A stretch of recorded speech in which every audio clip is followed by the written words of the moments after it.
সাৱধান হওক গোলাঘাট চহৰবাসী। এতিয়া চোৰে পিনপিনাই ফুৰিছে আপোনাৰ ঘৰৰ চৌপাশে।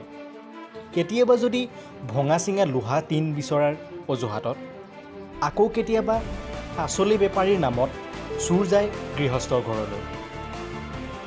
ইতিপূৰ্বে দিনত ভঙা সামগ্ৰী বিচাৰি ৰাতি চুৰ কৰা কেইবাটাও গভাই চোৰক আৰক্ষীয়ে গ্ৰেপ্তাৰ কৰিছে। আৰু তাৰ পিছত সোমবাৰে ধৰা পৰিল এইজন পাচলি বেপাৰী চোৰক। এইটো চোৰৰ নাম অজয় সিং।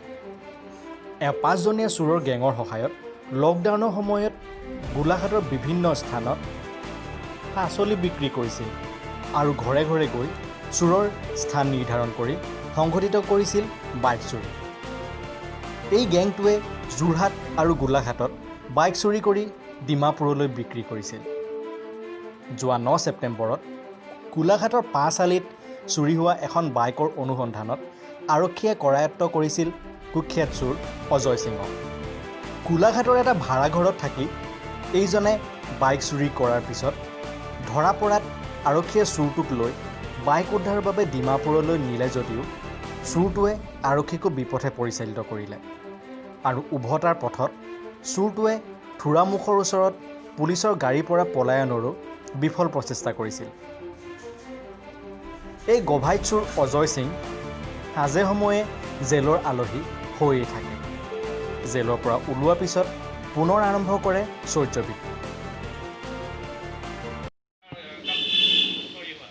मेरा बाइक रॉयल इनफील्ड 350 क्लासिक था, रेड टैंक, पूरा बाइक ब्लैक में था, टॉप वेरिएंट में था। एंड अभी ये वेडनेसडे जो गया है उसमें चोरी हुआ। हाँ, यहीं से मेरे घर के बाहर से, जहाँ पे जॉब करता हूँ, रूम के बाहर से चोरी हुआ।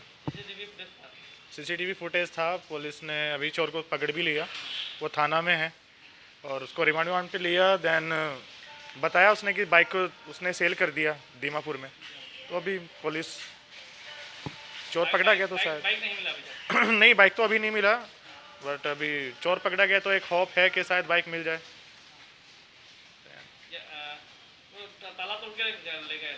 हाँ, बाइक लॉक था, ताला तोड़ के लेके गया। घर से लेके गया? हाँ, घर से लेके गया और ये उसके साथ कोई था?